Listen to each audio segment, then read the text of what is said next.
하늘 덮어도 나 주의 믿음 갖고 실망치 않네. 주는 내 친구, 신실한 친구, 세상 끝까지 주의하리. 폭풍들은 몰아치고 하늘 덮어도 나 주의 믿음 갖고 실망치 않네. 주는 내 친구, 신실한 친구, 세상 끝까지 주의하리. 폭풍들은 몰아치고 하늘 덮어도 나 주의 믿음 갖고 실망치 않네. 폭풍들은 몰아치고 하늘 덮어도 나 주의 믿음 갖고 실망치 않네.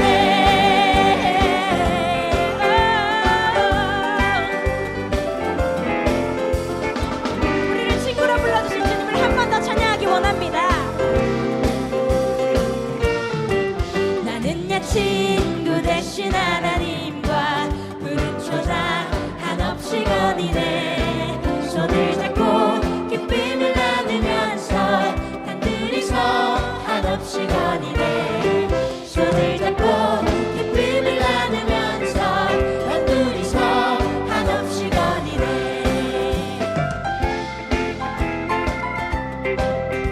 우리 한 번 더 기쁨으로 고백하기 원합니다. 지나간 날들 내게 말씀하며 앞날의 랠리 내가 들을 때 믿을 수 없는 꿈만 같은 세상, 믿으리 이 세상 천국 같아. 믿을 수 없는 꿈만 같은 세상, 믿으리 이 세상 천국 같아. 나는 내 친구 대신 하나님과 푸른 초장 한없이 거니네. 손을 잡고 기쁨을 나누면서 단둘이서 한없이 거니네. 손을 잡고 기쁨을 나누면서 단둘이서 한없이 거니네. 나는 내 친구 대신 하나님과 푸른 초장 한없이 거니네. 손을 잡고 기쁨을 나누면서 단둘이서 한없이 거니네. 손을 잡고 기쁨을 나누면서 단둘이서 한없이 거. 손을 잡고 기쁨을 나누면서 기쁨을 나누면서 단둘이서 한없이 거니네. 아멘. 주님을 찬양합니다.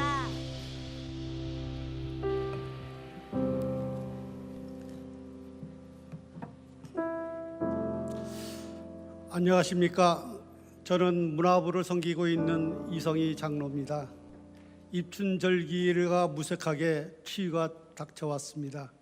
이 추위에 우리 성전을 찾으시는 우리 성도님을 환영하며 사랑합니다.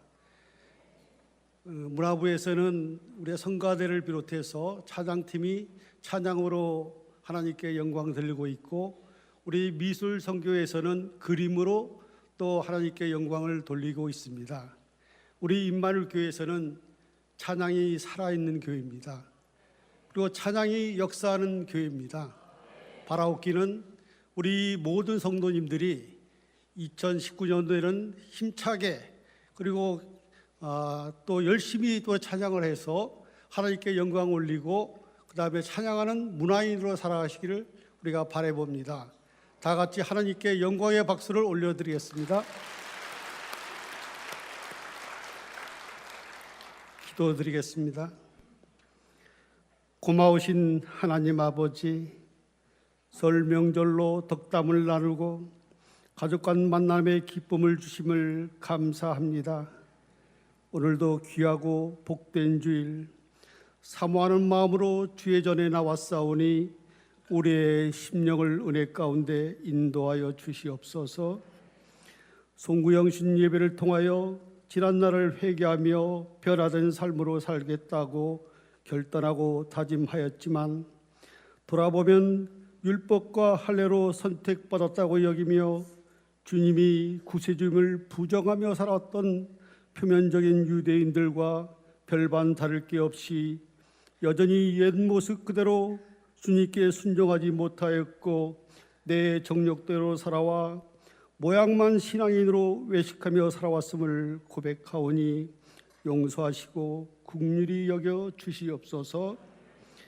값없이 믿음으로 구원에 이른 저희들은 빚진 자로서 말씀에 온전히 순종하게 하시고 행하는 믿음을 주시어 마땅히 해야 할 것은 하게 하시고 마땅히 하지 말아야 할 것은 하지 말게 하여 주시옵소서. 모든 것이 가하나 모든 것이 유익한 것이 아니요 모든 것이 가하나 모든 것이 덕을 세우는 것이 아니니 나의 유익에 첫 마음이 있게 하지 마옵시고 주님이 기뻐하시는 일에 나의 첫 마음이 있게 하여 주시옵소서. 영적인 눈, 영적인 생각이 우리의 모든 일상에 선한 영향력을 미치게 하시어 주님이 기뻐하는 삶으로 견인하여 주시옵소서. 숱한 어려운 역사 가운데서도 먹고 살만한 경제력을 허락하심을 감사합니다. 그러나 작급에는 실업률이 최악이고 자영업이 어려움은 더해가고 있습니다. 우리나라 지도자들 우선 두려운 마음으로 하나님을 섬기게 하옵시고 하늘의 지혜와 능력을 주시기를 원합니다. 편향대각이나 표를 계산하는 정책이 아니라 나라의 미래를 설계하는 국가 정책이 실현되어 우리 대한민국이 다시 한번 도약할 수 있는 나라로 주장하여 주시옵소서. 오랫동안 억눌리고 그늘져 있던 사회 현상들이 그늘 밖으로 솟구쳐 나와 그들에게 명분과 힘이 실리면서 사회 가치가 변화되는 시기에 살아가고 있습니다.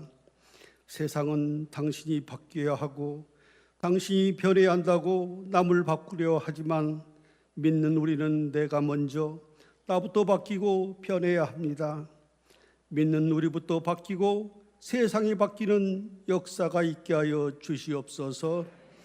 임마누엘교회를 사랑하시어 그동안 많은 영혼을 구원하여 주시고 다시 한번 부흥의 길로 인도하여 주시니 감사합니다. 너희 중에 큰 자는 너희를 섬기는 자가 되어야 하리라 라고 말씀하셨사오니 그리스도의 지체인 우리는 진심으로 영혼을 사랑하기에 애쓰게 하셔서 진심으로 주님을 섬기며 진심으로 교회를 섬기며 진심으로 성도님을 섬기게 하시어 임마누엘 가족 모두는 크게 섬기는 자만 있게 하여 주시옵소서. 우리 교회 각 기관과 교구와 선교회를 축복하여 주시옵고 특별히 교회학교와 전인학교를 사랑하여 주시어 어린 심령들이 그리스도인으로 잘 양육되어 교회와 사회에 크게 쓰임받을 수 있도록 하나님의 은총을 내려 주시기를 원하옵나이다. 14일부터 3일간 청년부 겨울 수련회가 시작됩니다. 성령께서 함께하여 주시어 은혜 충만한 수련회가 되도록 역사하여 주시옵고 오가는 길 안전하게 지켜 주시옵소서. 많은 세월 임마누엘 재단 부흥을 위하여 애쓰셨던 원로 목사님과 사모님 그 수고를 기억하여 주시고 영육이 강건케 인도하여 주시옵소서. 우리 담임 목사님 귀한 말씀 전해 주시니 감사합니다. 말씀의 권세를 더해 주시어 선포되는 말씀에 상한 심령이 위로받고 잠자던 영이 깨어나며 다시 일어나는 용기를 부여받는 넉넉히 의뢰받는 예배로 인도하여 주시옵소서. 이 시간 정성껏 준비한 임마누엘 찬양대의 찬양을 올려드립니다. 주님 홀로 영광 받아 주옵시고 애써 수고한 대원들마다 형통의 복을 허락하여 주시옵소서. 감사드리며 예수님의 이름으로 기도드립니다. 아멘.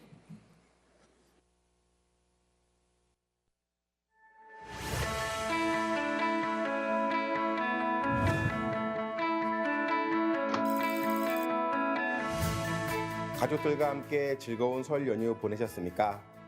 지난주 결단은 진심으로 영혼을 사랑하겠습니다 였는데요. 저는 마음속에서 미워했던 사람을 위하여 화평의 기도를 드렸습니다. 하지만 하나님께서는 저에게 그 영혼을 사랑하는 마음을 주시기 전에 먼저 내 모습을 들여다보게 하시고 회개의 영을 먼저 부어주셨습니다. 한 영혼을 진심으로 사랑하기 위해서는 우선 나의 영이 깨끗해야 한다는 것을 깨닫는 한 주간이었습니다. 예수님 사랑으로 하나를 이루는 IMC. 오늘 IMC 가족이 되신 새 가족을 환영합니다. 오늘 저녁 예배는 구교구 주처 예배로 드립니다. 구교구는 하나님께 나침반을 맞추고 교회 중심으로 신앙생활하며 성장하고 있는 교구입니다. 1청년과 2청년 링커들이 연합수련회가 양평 셀라 리조트에서 이번 주 목요일부터 토요일까지 있습니다. 네, 여러분 안녕하세요. 청년부 강준모입니다. 네, 함께하겠습니다. 청년부 한예주입니다. 성경과 말씀이 있는 청년부 수련회 완전 정복으로 오늘 가격 정말 좋게 보실 거예요.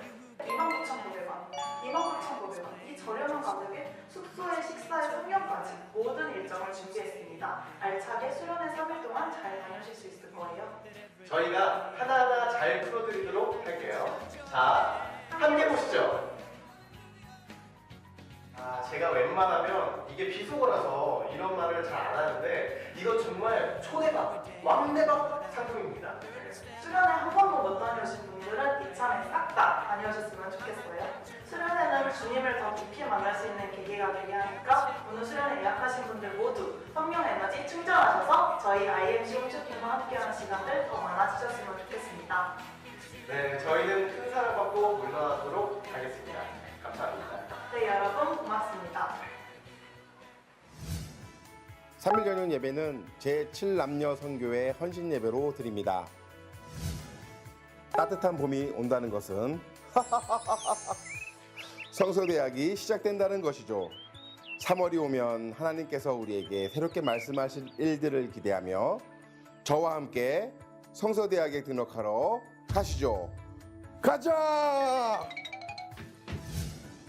매월 IMC 성도님들의 고백을 담은 성화지가 2019년 오늘 IMC 매거진으로 새 옷을 입습니다.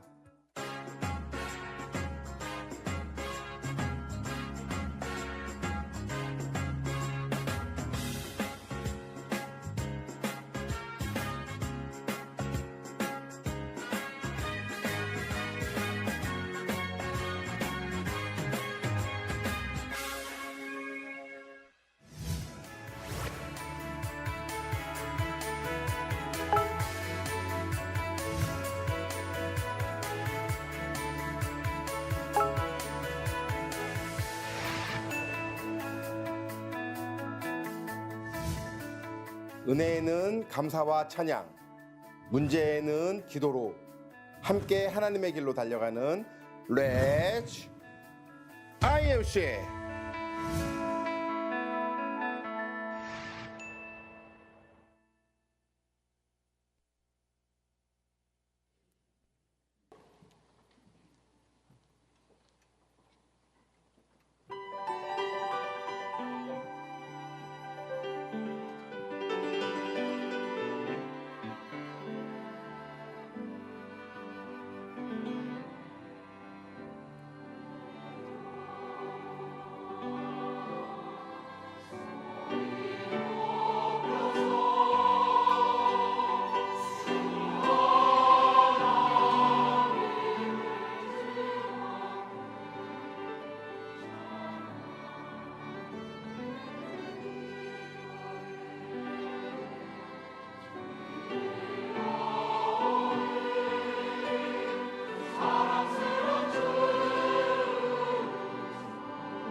아멘.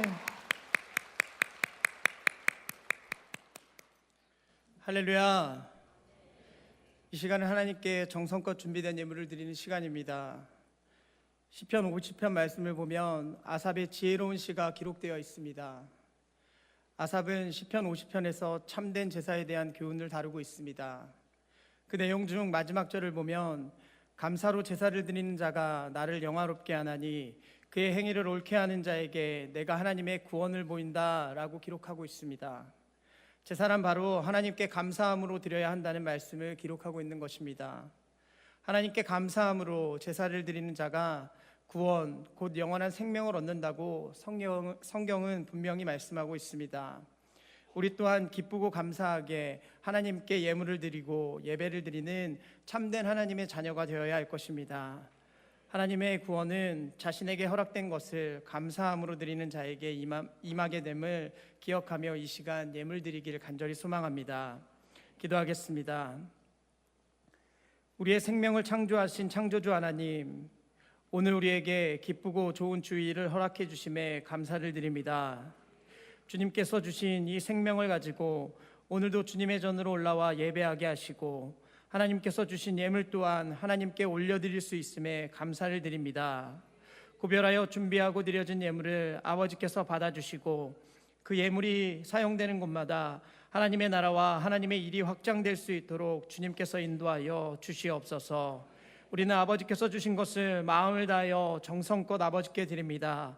모든 것을 드리는 마음으로 드린 손길 위에 하나님의 축복이 더하게 하시고 더 많은 것으로 하나님께 영광 돌릴 수 있는 하나님의 자녀들이 될 수 있도록 인도하여 주시옵소서. 감사드립니다. 사랑이 많으신 예수 그리스도의 이름으로 간절히 기도드리옵나이다. 아멘.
Here I am to worship.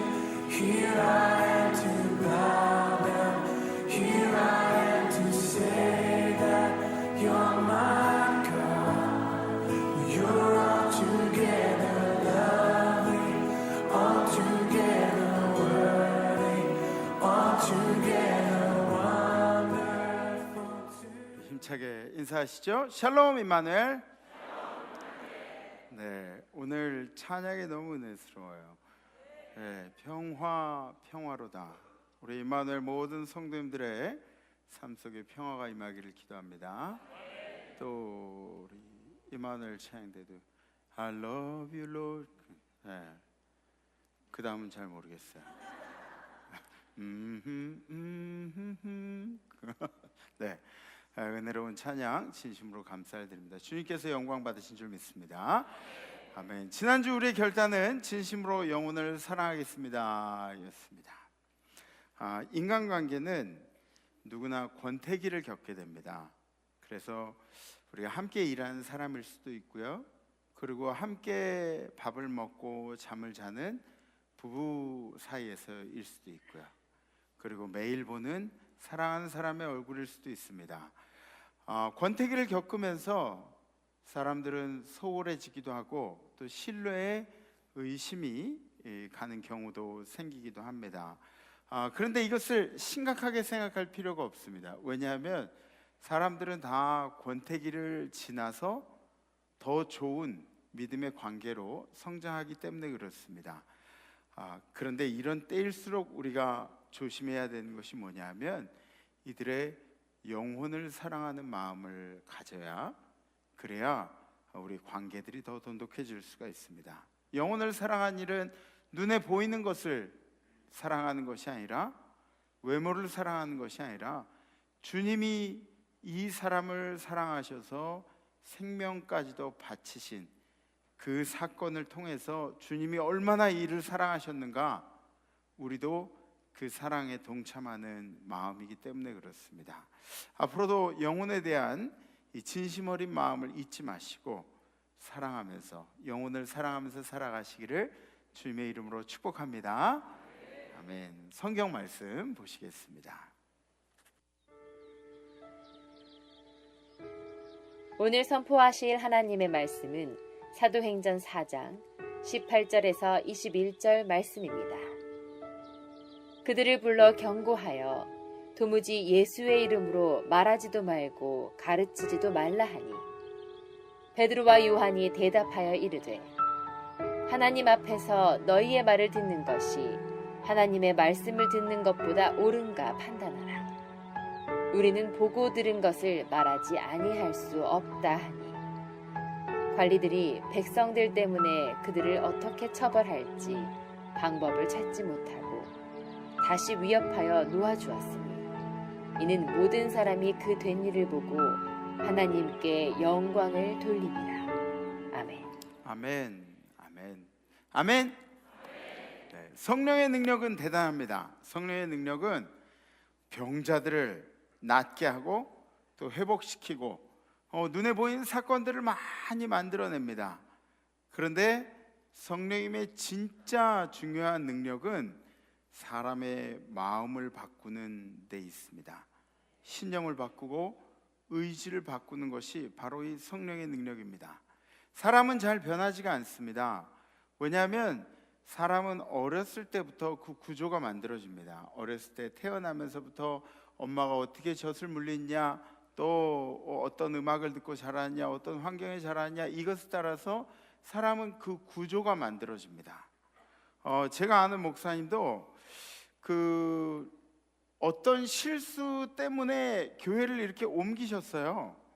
그런데 그곳에서 또 똑같은 실수를 하시고 또 다른 곳으로 옮기셔서 또 똑같은 실수를 하시더라고요. 그러니까 어렸을 때부터 만들어진 구조가 사람들한테 얼마나 큰 영향을 끼치는지 모릅니다. 그 구조라는 것이 그렇게 만들어지기 때문에 그렇습니다. 그러니까 목사님들도 그런데 여러분들 얼마나 힘드시겠어요. 그래서 예수 믿고 난 다음에도 예전의 습관에 매여 사는 경우들이 꽤 많이 있습니다. 예배도 드리고 기도도 하고 그리고 헌신도 하고 봉사도 하고 하는데 경건의 모양을 흉내만 내는 경우들이 많이 있다는 것이죠. 그런데 성령님께서 우리 마음에 오시면 그럼 이런 흉내만 냈던 경건의 모양들이 진심으로 예수님을 경배하는, 진심으로 예수님을 경외하는 그런 모습으로 바뀌게 된다는 겁니다. 예수 믿고 나서 정말 중요한 변화가 무엇입니까? 진정한 변화가 무엇입니까? 예수 믿기 때문에 부자가 된 건가요? 그것도 좋은 변화죠. 예수 믿기 때문에 부자가 되는 것, 영향력을 끼치면서 사는 것 중요한 이야기입니다. 예수 믿기 때문에 유명해지는 것이 진정한 변화인가요? 예수 믿고 나면 정말 좋은 일로 유명해져야 됩니다. 그것도 굉장히 좋은 변화입니다. 그런데 이러한 변화도 좋지만 진정한 변화란 무엇이냐면 우리들이 주님과 함께 하겠다는 결심이 서는 겁니다. 주님과 함께 할 겁니다. 주님과 함께 할 겁니다. 이런 결심이 서는 거죠. 오늘 말씀의 배경도 제자들의 결심에 있습니다. 그 전까지 예수님이 돌아가신 모습을 보고 도망다니던 제자였잖아요. 그런데 예수님의 부활을 보고 난 다음에는 예수님이 부활을 보고 난 다음에 제자들의 자세가 바뀌었어요. 그 TV 제목처럼 우리 베드로가 바뀌었어요. 우리 베드로가 바뀌었어요. 예전에는 감당치도 못한 일들을 해내고 있습니다. 사람들을 모아놓고 말씀을 전하고 복음을 전하고 근데 그 복음 전하고 말씀 전하는 자리에 제사장들과 사두개인들이 와서 듣고 있다가 이 사람들이 마음이 불편해요. 그 사람들은 사회의 주도적인 역할을 감당하는 사람들인데 이 사람들이 마음이 불편한 거예요. 사두개인들은 히브리어로 제택이라는 단어에서 유래된 말입니다. 근데 이 뜻은 뭐냐면 정의의 일파예요. 정의의 일파. 그러니까 지들이 정의라는 그런 이야기죠. 비교적 귀족들이었습니다. 귀족들이었고 생활도 부유한 사람들이었고 명예도 있는 사람들이었습니다. 귀족이니까 당연하죠. 부유하고 명예도 있고 그러다 보니까 이 사람들은 현실을 중요하게 생각했습니다. 여러분들도 조심해야 할 것이 그거예요. 현실이 행복하다 그래서 이 현실에 매여서 살면 안 됩니다. 우리는 내세를 중요하게 생각하는 사람들입니다. 이 땅의 것들을 많이 가지고 있다고 해서 이 땅의 명예와 이 땅의 돈과 이 땅의 권력을 가지고 있다고 해서 이 땅이 행복하고 끝나는 것으로 살면 안 됩니다. 여러분들은 천국의 여러분들의 보화를 쌓으면서 살아가시기를 주님의 이름으로 축복합니다. 이 사두개인들은 현실이 행복하니까, 현실이 부유하고 명예가 있고 그러니까 부활, 천사, 내세 이런 것들, 영적인 것들에 대해서는 믿지를 않았습니다. 아니, 믿고 싶지가 않았던 것이죠. 그 제사장들, 듣고 있던 그 제사장들, 그 사두개인들은 말씀을 전하고 있던 베드로와 요한을 체포했습니다. 그리고 희한하게도 이 복음이 핍박받는 곳에 복음의 역사는 더 놀랍게 위력을 발휘합니다. 그 말씀을 들은 사람들 중에 믿는 자들이 더 늘어났다고 그렇게 기록을 하고 있습니다. 오늘 4절에 있는 말씀 우리 함께 봉독하시죠. 시작. 말씀을 들은 사람 중에 믿는 자가 많으니 남자의 수가 약 5천이나 되었더라. 아멘. 아멘. 여기서 신학자들이 짚고 넘어가는 그런 부분들이 있습니다. 첫 번째는 뭐냐면 남자의 수가 정말 남자를 가리키냐 아니면 들은 사람의 총 숫자냐. 왜냐하면 오병이어 먹을 때도 남자의 수만 따졌잖아요. 그리고 그 당시에는 여자나 아이들 다 빼고 남자만 어떤 사람으로 그렇게 머릿수로 헤아렸으니까 그 남자를 가리키냐 아니면 들은 사람의 총 숫자를 이야기하냐. 두 번째는 이 5천 명이라는 숫자가 단 한 번의 설교로 개심한 사람들이냐, 단 한 번의 설교로 개심한 사람들이냐, 이런 질문들을 신학자들이 제기를 하죠. 근데 그 당시에 예루살렘 인구수가 3만여 명이었어요. 3만여 명. 이게 어느 정도 숫자인지 여러분들이 잘 분간이 안 갈 텐데 송파 구민 숫자가 몇 명인지 아세요? 약 한 70만 정도 된다 그래요. 송파 구민만. 예? 그러니까 이 3만여 명이라는 숫자는 그렇게 많은 숫자가 아니에요. 많은 숫자가 아니에요. 그 중에 5천 명이 회심을 하고 개심을 했다.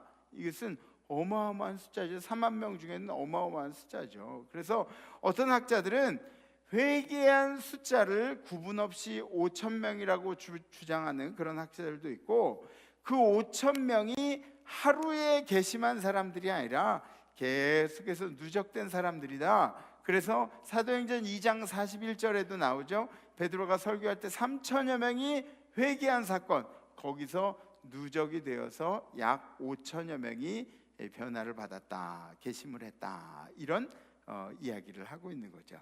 어쨌든 우리가 알 수 있는 것이 무엇입니까? 우리가 알 수 있는 것은 날이 더 어두울수록, 사회가 혼란해질수록, 우리의 삶이 더 괴로울수록, 힘이 들수록 복음의 능력은 더 크게 나타난다는 것입니다.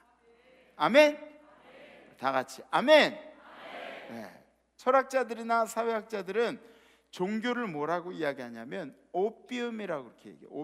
오피움이 뭐냐면 아편을 얘기해요. 아편, 마약이라고 이야기합니다. 종교를. 왜냐하면 현실을 마비시키는, 잠깐 동안의 현실을 잊게 한 것이 이 종교이기 때문에 그렇다고 이야기를 합니다. 근데 그것도 귀담아 들으면 그럴 법한 게, 지금 우리가 예배 이렇게 드리면서 희망을 얘기하고 소망을 이야기하고 그러고 나가도 사회는 변한 게 없어요. 그대로 나는 빚쟁이고, 나는 힘든 사람이고, 나는 어려움에 처해 있고, 막 사회 속에서는 죽고 싶은 마음이 들 정도로 괴로운 인생을 살고 있습니다. 근데 예배 드릴 때는 말씀에 집중하고 막 그러느라고, 그래서 종교를 오피움이라고, 아편이라고 그렇게 얘기들을 하는 거죠. 근데 정말 기독교가 마약하고 다른 점이 무엇입니까? 우리는 현실을 바라보는 사람들이 아니라 내세를 바라보는 사람들입니다. 아멘. 그리고 실제적으로 우리의 현실을 이겨낼 능력을 성령님으로부터 공급을 받게 됩니다.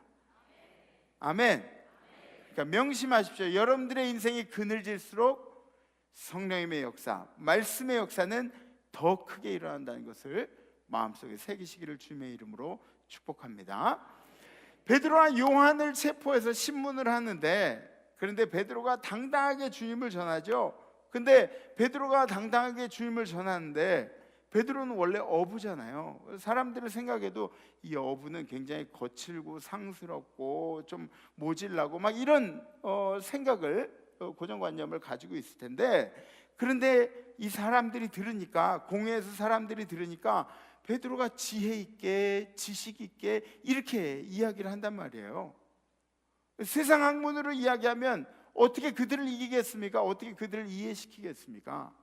그런데 성령님께서 그 마음에 들어와 주시고, 성령이 충만하니까 그 주변에 있는 사람들을 이해시키고 당황시킬 정도의 말을 할 수가 있게 되는 것이죠. 성령님은 여러분들의 삶에 함께 하셔서 지혜를 주시고 지식을 주시는 그런 성령님이신 줄 믿습니다. 오늘 13절에 있는 말씀 함께 봉독하시죠. 시작. 그들이 베드로와 요한이 담대하게 말함을 보고 그들을 본래 학문 없는 범인으로 알았다가 이상히 여기며 또 전에 예수와 함께 있던 줄도 알고, 그죠? 너무 지혜롭게 이야기하니까 잠깐 나가 있으라고, 공회에서 나가 있으라고 그러고 나서 자기네들끼리 의논을 하는 거예요. 자기네들끼리 이제 어떻게 하나. 그리고 다음 말씀 보이시죠? 시작. 이것이 민간에 더 퍼지지 못하게 그들을 위협하여 이후에는 이 이름으로 아무에게도 말하지 말게 하자 하고 그들을 불러 경고하여 도무지 예수의 이름으로 말하지도 말고 가르치지도 말라 하니, 그러니까 더 이상 이런 기적들에 대해서, 아니 더 이상 예수의 예자도 꺼내지 말고 예수님에 대해서 가르치지도 말고 그냥 조용히 할 것을 명령하는 거죠. 다음번엔 큰일 날 줄 알아, 그냥 이번엔 경고로 알아들어, 그러면서 얘기를 하는 겁니다. 그때 베드로와 요한이 이러한 위협에도 굴하지 않고 담대하게 대답을 합니다. 시작! 베드로와 요한이 대답하여 이르되 하나님 앞에서 너희의 말을 듣는 것이 하나님의 말씀을 듣는 것보다 옳은가 판단하라. 아멘. 이것까지 해야 되는데 제가 깜빡했어요. 시작. 우리는 보고 들은 것을 말하지 아니할 수 없다 하니. 아멘. 아멘. 하나님의 말씀을 듣는 게 옳은지 아니면 니네 말을 듣는 게 옳은지 결국은 처벌할 도리를 찾지 못하고 이 제자들을 풀어주게 됩니다. 베드로와 요한이 담대할 수 있었던 이유가 무엇일까요? 성령님이 그들 가운데 있었기 때문에. 우리가 세상에서 돈도 없는데 힘도 없는데 권력도 없는데 명예도 없는데 당당할 수 있는 이유는 뭘까요? 성령님 때문에 그래요. 성령님 때문에. 네. 우리가 그죠? 뭐 돈이 없지 가오가 없어요. 그죠? 네. 성령님 때문에 여러분들이 당당할 수가 있는 겁니다. 성령의 열매는 세상이 처벌할 기준이 없습니다. 성령으로부터 나오는 것은 세상이 처벌할 기준이 없어요. 갈라디아서 5장 말씀 우리 함께 봉독하시죠. 시작. 오직 성령의 열매는 사랑과 희락과 화평과 오래 참음과 자비와 양성과 충성과 온유와 절제니 이 같은 것을 금지할 법이 없느니라. 도무지 사람들이 이렇게 성령의 열매를 행한다고 해서 그 사람들 잡아갈 세상법이 없다는 것이죠. 성령 충만한 사람이 겪는 현상 중에 대표적인 현상이 무엇인지 아십니까? 성령 충만한 사람은 세상과 갈등을 겪습니다. 세상과 대립해서 싸운다는 이야기가 아니에요. 세상은 성령 충만과 엇갈린 가치관을 이야기하고 시선을 이야기하고 마음을 이야기하기 때문에 우리 안에는 갈등이 일어날 수밖에 없습니다. 이것은 세상하고의 싸움이 아니라 나하고의 싸움이에요. 나하고 내 자신과 굉장히 많은 갈등을 일으킨다는 것이죠. 신앙생활을 제대로 하고 있다면 세상 속에서의 갈등을 경험해야 맞습니다. 경험해야 맞아요. 난 세상적인 것이 좋은데 내 안에서는 절제를 이야기하고 경건을 이야기하고 그렇죠.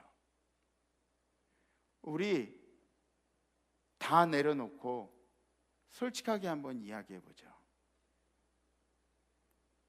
세상적인 게 부러울 때가 있어요, 없어요? 세상적인 게 부러울 때가 있어요, 없어요?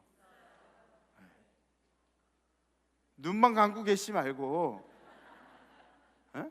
세상적인 게 부러울 때가 있어요, 없어요? 있어요. 저는 목사인데도요. 정말 막 저거 갖고 싶고 막 그런 게 있어요. 그리고 막 그죠? 막 쟤네들은 신앙이랑 상관없으니까 그냥 맘대로 그렇게 사는데 우리는 신앙이라는 게 있으니까 뭐 이렇게 안 돼. 그러면 안 되지. 나는 막 살면 안 되지. 응? 우리 안에서 계속해서 이 갈등이 일어나는 거예요. 근데 이게 비정상적인 게 아니라 신앙인이기 때문에 생겨난다는 거죠. 여러분들 막 마음속에 그런 일들이 있다 그래서 여러분들 막 난 쓰레기인가 봐, 난 죄인인가 봐, 난 욕심쟁이인가 봐, 난 탐욕쟁이인가 봐 이렇게 생각할 필요가 없어요. 왜냐하면 예수님은 계속 이런 일들을 부추기세요. 계속 싸워. 네 안에 있는 불신앙적인 것들과 계속 싸워. 신앙인들이 겪어야 한 일 중에 가장 중요한 일들이 바로 내 안의 갈등입니다. 갈등. 성령 충만이라는 것은 플레로라고 그렇게 이야기합니다. 물컵에 물이 가득 담긴 그런 것으로 비유를 하죠. 그래서 조금만 흔들리면 어떻게 되죠? 물이 넘치죠. 쏟아지고 넘치고 그렇죠. 그러니까 이런 걸 보면은 성령 충만한 사람은 외부에서 어떤 충격이 왔을 때, 충격이 가해졌을 때 더 확실하게 이 사람이 성령 충만한지 아닌지를 알 수 있게 되는 겁니다. 어려움을 겪을 때, 또 힘든 일들을 당할 때 우리 안에서 성령님이 움직이게 되는 거죠. 그래서 오늘 성경이 이야기하는 것은 세상 속에서의 우리의 삶이 중요하다는 겁니다. 베드로와 요한의 이야기가 상당히 강한 어조로 들리겠지만 절대로 그렇지 않습니다. 이거를 우리나라 옛날 말체로 이렇게 쓰니까, 그러니까 굉장히 강하고 막 죽이십시오 막 이런 걸로 이렇게 들리기도 하겠지만 절대로 그렇지 않습니다. 당신들이 어떻게 하시든지 우리는 하나님의 말씀을 듣고 그대로 따르겠습니다. 에? 당신들이 우리한테 어떻게 하든지 협박을 하든지 어떻게 하든지 간에 우리는 그거하고 상관없이 하나님의 말씀을 듣고 따르겠습니다. 이게 신앙인의 자세예요. 신앙인의 자세예요. 지금 이 시대에도 세상을 어떻게 대하냐, 이게 우리의 가장 큰 숙제예요. 세상이 우리한테 어떻게 하냐에 대해서 우리가 어떻게 대응하느냐, 이게 가장 큰 숙제입니다. 성경은 우리에게 세상을 대하는 그런 자세에 대해서 몇 가지로 설명해 주고 있습니다. 그 첫 번째가 바로 발에 먼지를 턴다입니다. 열심히 노력하고 난 다음에 되지 않는 일들에 대해서는 너무 거기에 집중하지 말고 집착하지 말고 그리고 지나가라고 그러세요. 지나가라고. 여러분들이 말씀을 전할 때 최선을 다해서 말씀을 전한 다음에는 미련 없이 돌아서라고 그렇게 기록하고 있습니다. 그러니까 세상 사람들이 여러분들한테 깐족깐족거리는 경우들이 있어요. 예수 믿는다고 해가지고 깐족거리는 경우들이 있어요. 근데 그 깐족거리는 거에 분노해서 뭐 예수님도 싸우셨으니까 나도 싸워야 돼 이런 생각하지 말고, 분노하지 말고 충돌하지 말고 돌아서라는 그런 이야기입니다. 더불어 말씀을 전하느라고 세상에서 그리스도인으로 살아가느라고 고생하고 힘들어하는 우리들이 더 이상 상처받지 말라고 염려하시는 주님의 말씀도 그 가운데 담겨져 있습니다. 이게 제자들 전도 보낼 때 예수님이 하셨던 이야기거든요. 야, 가서 복음 전하다가 열심히 하다가 안 되면은 저 발 털고 그러고 나와. 발 털고 나와. 먼지 털고 나와.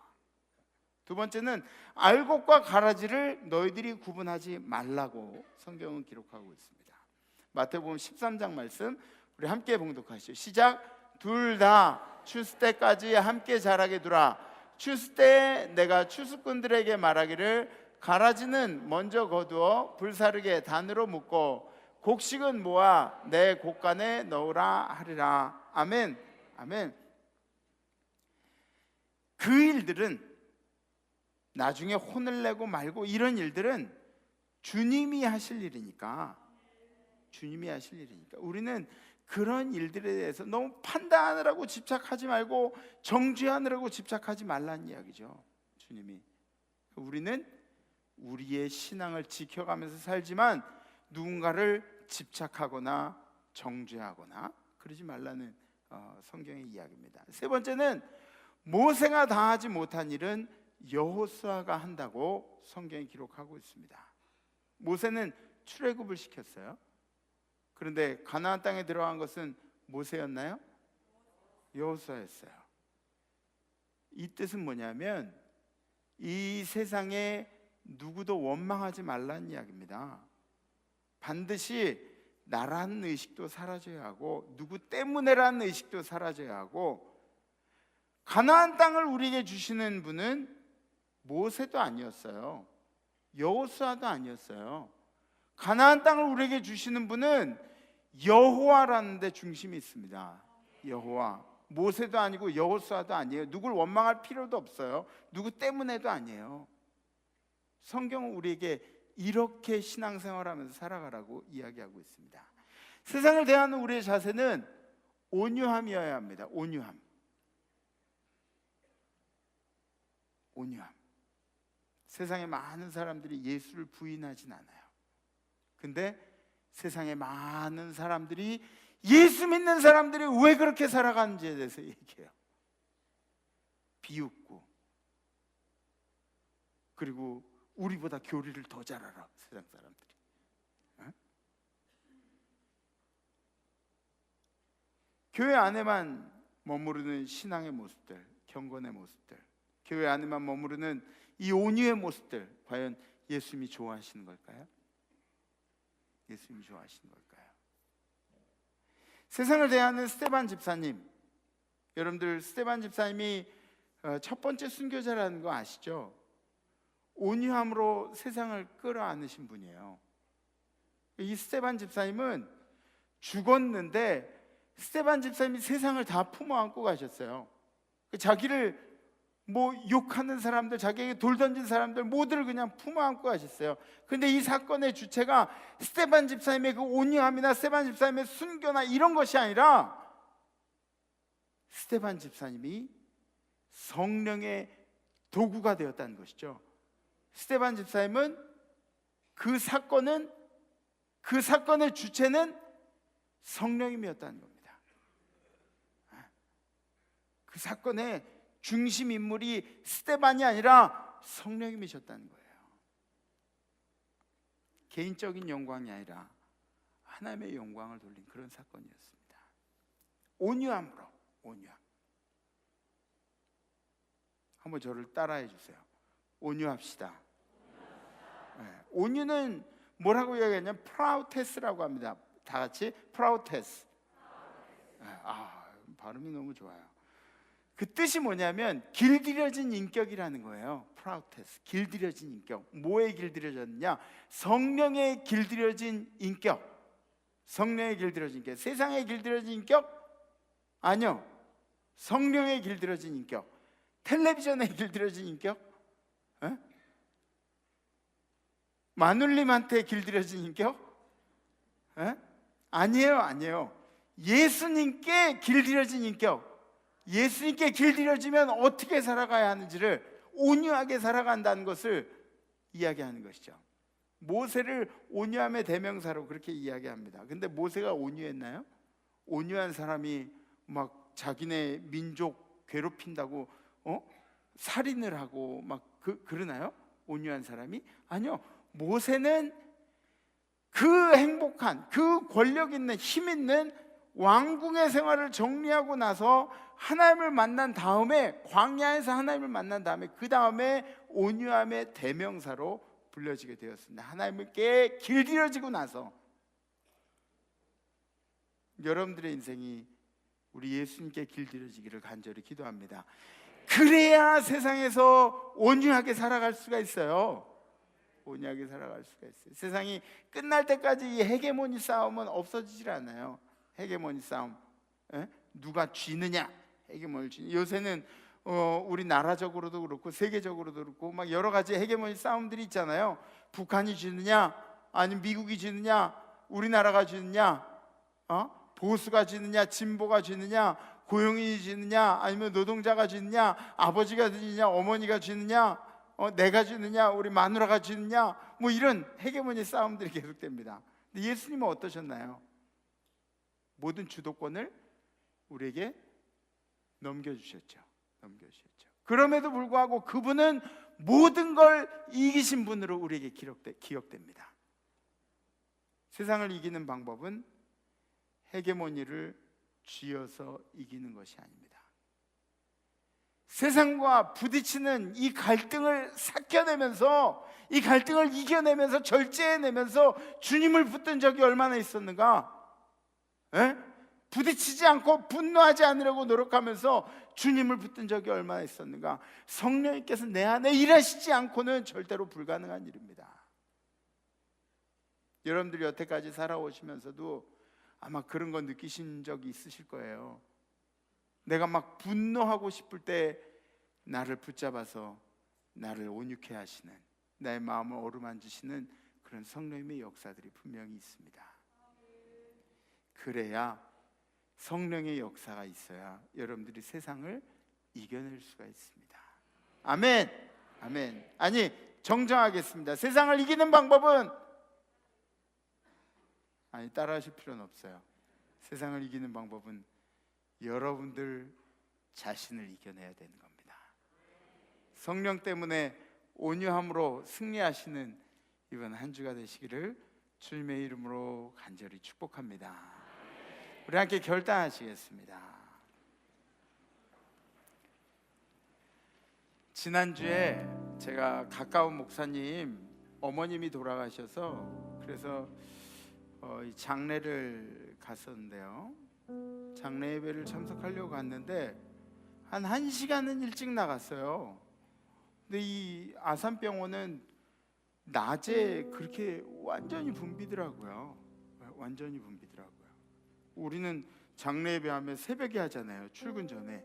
그래서 많은 사람들이 모여서 같이 격려해주고 그렇게 하는데 낮에 장례 예배를 치른다 그랬더니 차들이 막혀가지고 막 서 있는 거예요. 서 있는데 차는 뭐 그 주차장에서 차 한 대가 나와야 한 대가 들어가고 그러잖아요. 근데 이게 서 있는데 한 30분도 넘게 서 있는 거예요.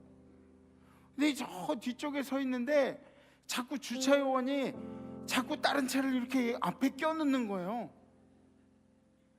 이런 승질이 나요, 안 나요? 네? 감사해요. 승질이 나죠. 막 진짜 문 열고 막 뭐라고 몇 마디 하고 싶었어요. 너무 하고 싶었어요. 막 마음속에서 막 한마디 해야 된다, 안 된다, 참아라, 막 그러면서 이제 잘 참았어요. 근데 나중에 제가 그 코앞에 이렇게 딱 가보니까 이 주차요원들이 차를 들여보내주는 차가 무슨 차냐면 장애인 딱지 있는 차들. 그러니까 어차피 장애인 주차장에는 제가 들어가도 못 세워요. 그죠? 장애인 딱지 있는 차들, 그 차들 이렇게 해가지고 먼저 들여보내는 거예요. 그러니까 제가 문 열고 나서 앞에다가 껴가지고 그렇게 얘기했으면 어떡할 뻔했어요. 망신이죠. 예. 완전 지는 거죠. 그러면.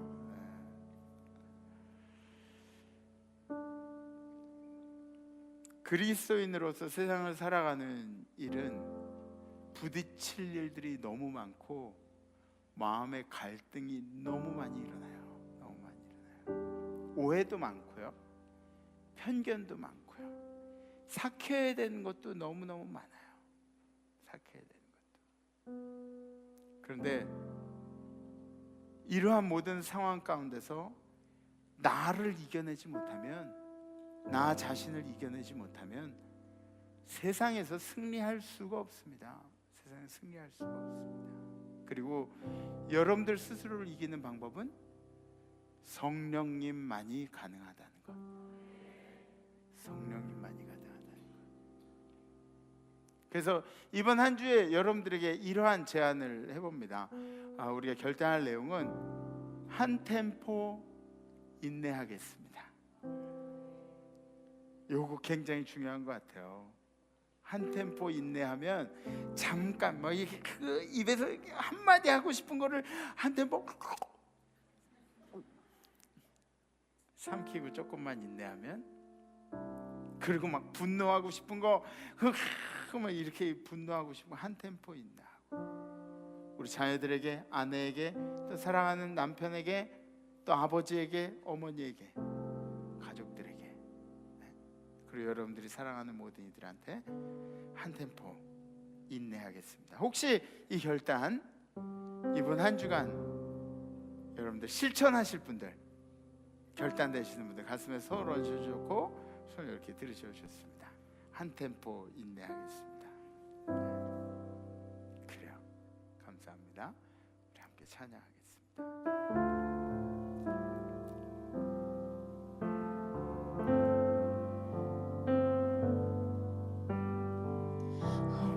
시절 지날 때, 깊은 한숨을 쉴 때, 그런 풍경 보시며 단식하는 분인데, 그와 같이 너희를 버려두지 않으리. 내가 너희와 영원히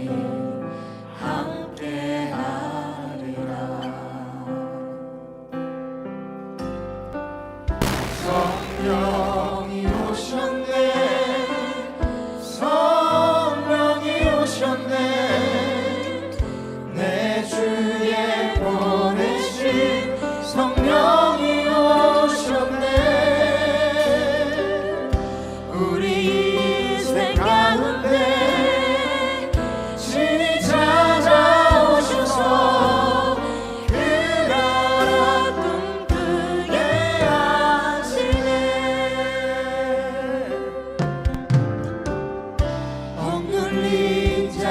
하신 자 자유함이 없는 자 피난처가 되시는 성령님 계시네 주의 영이 계신 곳에 참 자유가 있다네 진리의 영이신 성령이 오셨네 성령이 오셨네 성령이 오셨네 성령이 오셨네 내 주에 보내신 성령이 오셨네 우리 인생 가운데 신이 찾아오셔서 그 나라 꿈꾸게 하시네 성령이 오셨네 성령이 오셨네 내 주에 보내신 성령이 오셨네 이 기쁜 소식을 온 세상 전하세 성령이 오셨네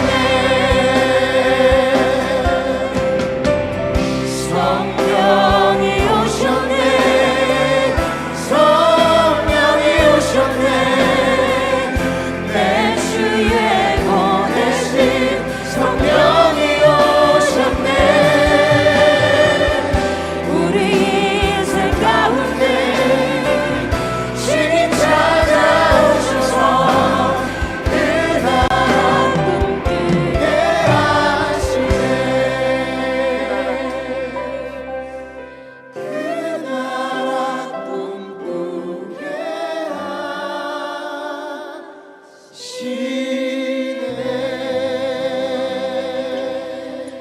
하시네 주님, 성령님의 임재를 간절히 사모합니다.